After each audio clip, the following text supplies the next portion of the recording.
worst case. And every year I say it cannot get any worse, and every year I come with a new case. I hope I'm not building a reputation for that. So these are my disclosures, and this is just an example of a case when everything doesn't go as planned. So let me just introduce this sort of unfortunate patient, 74 years old gentleman, presented with severe abdominal and back pain and collapsed at home. Ambulance transferred him to another hospital sort of nearby.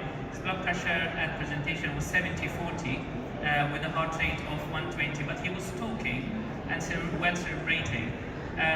Obviously, we tried to get him a CT scan, but then he crashed, and they felt that he's not safe to have the CT scan. They called us, and we said if he can't have a CT scan, then he can't be transferred really. So they resuscitated the patient, who was accompanied with his wife, who was very keen that he should be treated as well. Apart from that, he used to be a healthy gentleman with just hypertension. Unfortunately, he had a CT scan 4 years previously in the same hospital, which showed that he had 4.5 centimeter aneurysm, which was missed. So this is his CT scan, which should be playing.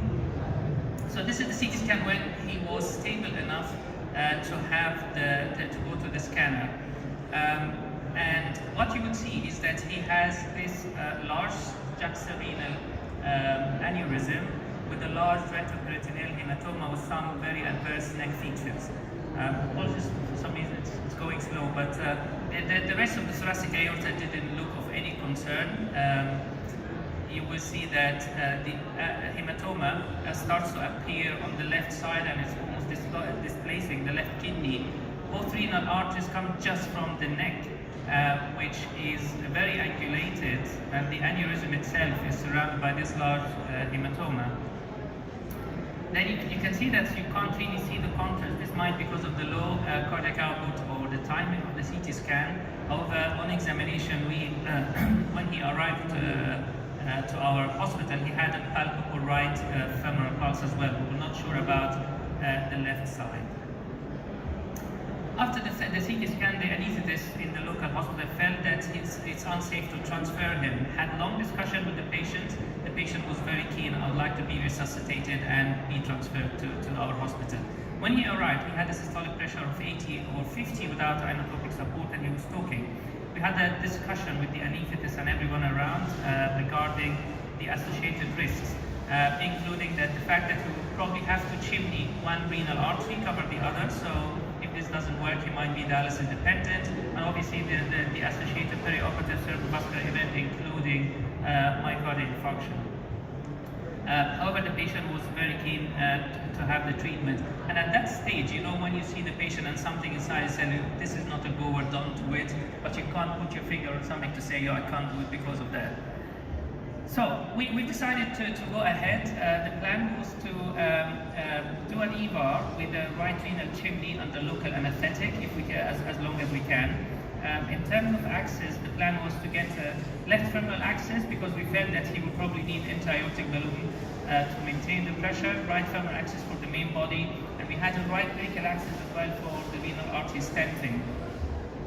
And this shows sort of the access vessel, where you can see vertebra coming from the right side into the right renal artery, the aortic balloon coming from the left side, as you can see it here, because this patient was probably the most balloon-dependent patient, rupture patient that I've ever done. As soon as you deflate the balloon, he crashes. And then we put the main body from the right side, and you can see even just cannulating the right renal artery from the arm, every time you deflate the balloon to advance the sheath, it crashes, so we have to stop and inflate again.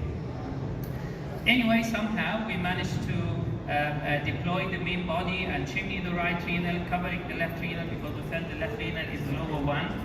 And you can see here, just in this picture on the sort of right side, when we go AP, you can see the stent is just looking head on you, just to show you the angulation of the neck. And we continued as normal, extended on the right side and on the left side as well.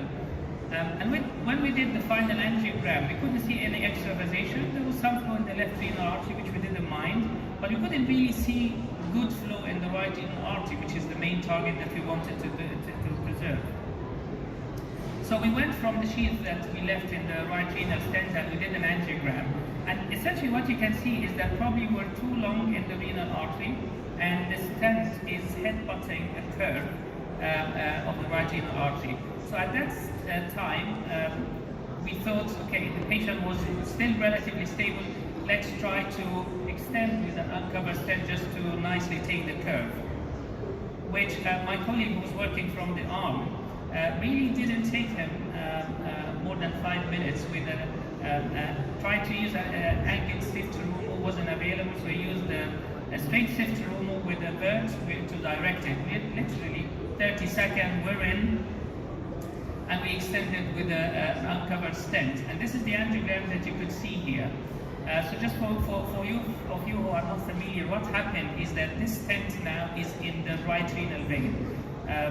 And this probably will show it better. So you can see the right renal artery, which we're supposed to put the stent in, is flowing because of the catheter in the distal part of the cover stent, and the stent just perforated, or the wire perforated the artery into the vein. So to some extent, deep venous arterialization of the right kidney. At that stage, we had a chat with the anesthetist, and we thought, is the patient stable enough for us to try? He said, yes, we're under control, and we didn't use the aortic balloon. We didn't need to use it. And I think at this stage, it took us something like 20 to 25 minutes to try to break back in again through the struts of the uncovered stent into the renal artery. We managed to do it twice, but nothing would track. Even a small sort of tibial balloon, nothing would track. And then suddenly the patient started to become unstable. So we said, okay, we'll stop, let's just close. Just to make things worse, we obviously started with percutaneous access. The proglides in the right groin, which is the bigger hole, did not work. We had the wire in, put another proglide didn't work. So we said, okay, we need to do a cut down. And the anesthetist said over my dead body, you can't do a cut down, this patient will not take any more blood loss. So we said, that's fine, we will use the right arm access to try to reach the right femoral artery and put a cover stent. But because of the tushwas, you might have noticed in the initial picture, the wire and the sheath will not cross any way distant to the renal artery. So we're running out of option, but then we said, okay, let's quickly get the left arm access, and hopefully this will be shorter, less tortuosity. As soon as we got the left arm access, the patient crashed and had a cardiac arrest. Luckily, to some extent, everything is relative, he responded after 2 cycles of CPR. So obviously at this stage we realized that we have to come out at all costs. So we managed from the left brachial axis to put a covered stent, a ventricular stent into the right common femoral artery to be able to seal the puncture side, and we were successful in doing that. But obviously at this stage the patient had massive blood transfusion. Just to give you an example, he left the theatre intubated obviously with a lactate of 20 and almost maximum inotropic support with minimal or no urine output. So obviously when you see these things, we spoke to the wife, and then I went to the ITU consultant on core and said, listen, we have to have a sealing. I don't think this gentleman will do it, so there's no point in being aggressive in sort of invasive support. 48 hours later, I get a call from the consultant and he's saying that this patient's lactate has become normal, does not require any inotropic support, HP is stable, is producing some urine, but it's not really good amount, and they are preparing for extubating him. So sort of obviously I panicked in happiness, but I said, let's hold on, let's get a CT scan, and just to see what's happening and whether we need to do anything while the patient is still intubated. And this is the CT scan, and you would see that the right renal stent, covered stent, is now occluded, but there's still some flow in the left renal artery. There is now the aneurysm is sealed. There's no sort of obvious extravasation, which explains why the HP is stable. And you will see as well, sort of when you reach the common femoral artery, that the puncture side or the access side in the right common femoral artery has been sealed with no growing hematomas or anything. So the question at this stage was, now we might be able even to salvage the left renal artery. We can go outside the stent and maybe channel the left renal artery. However, the anesthetist said, can this be done under local anesthetic? And we said yes. We said, let's just try to see whether his cerebrating well and he's recovering well or not, because the sedation was going down and he was not appropriate neurologically. So they've done that, still no neurological response. Had a CT scan at day 4, no cerebral bleed or stroke. EEG electroencephalogram at day 5, which showed hypoxic ischemic encephalopathy. And repeated that at day 9 and 10 as well, and there was no change.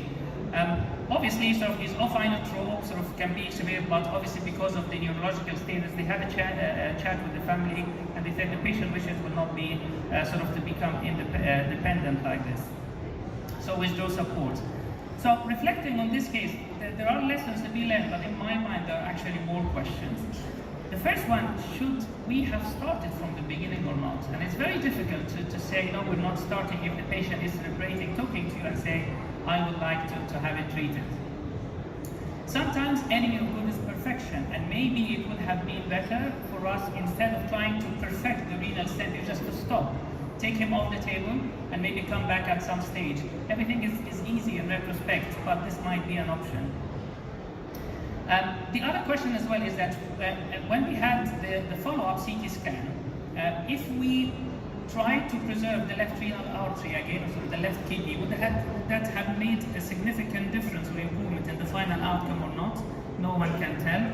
But I can tell you, in these complex cases, really 2 teams work, and I think it was a privilege and advantage to have 2 teams working together. And you counsel the patient that you will do your best, but you can never guarantee the outcome. Thank you very much for your attention.